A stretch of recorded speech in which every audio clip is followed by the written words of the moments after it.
Sampai masanya kita pergi ramai-ramai. Atuk bawa.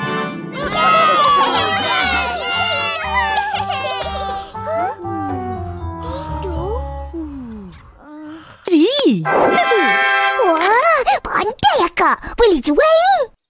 Memang itu rancangan Akak bulan puasa ni. Akak nak ambil tempahan kuih raya banyak-banyak. Oh, sebab tu Akak mula buat dari sekarang. Atuk tengok. Turun pun. Ambil ni, bagi opah. Nak buat apa ni tu? Dah masak tadi. Mas nampak ada apa? Ihsan dah hilang. Macam mana dia boleh hilang? Kat mana dia hilang? Teman mari lapat, teman mari sini.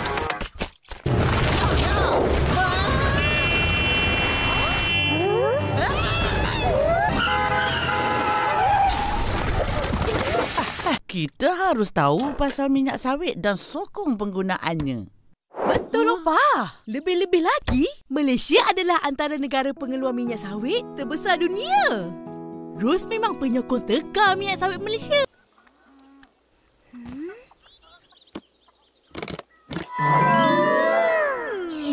Durian. Nah, masukkan sikit durian ni. Jadi bahulu durian. Ros dah jumpa penapis air yang Ros cari tu. Penapis ni? Bagus.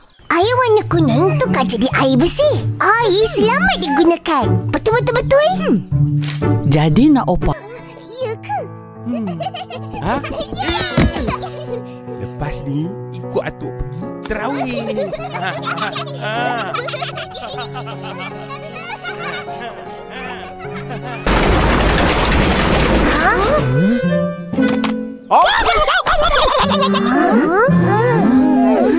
Uncle Muda!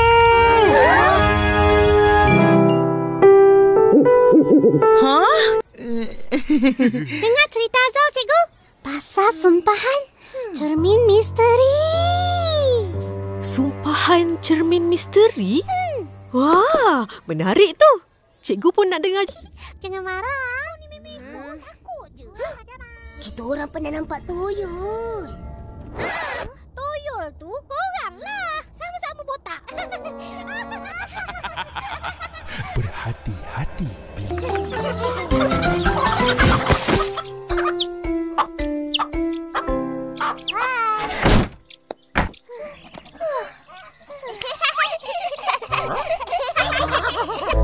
Sekarang kita nak main apa? Dahlah satu berpatung pun tak dapat tangkap. Berpatung tu semua terbang laju sangat. Macam mana nak tangkap? Tangkap dengan tangan memang susah. Dah. Nenek aku kata pokok besar itu tumbang. Maknanya kampung kita akan ditimpa bala. Jadi kita semua kena berjaga-jaga.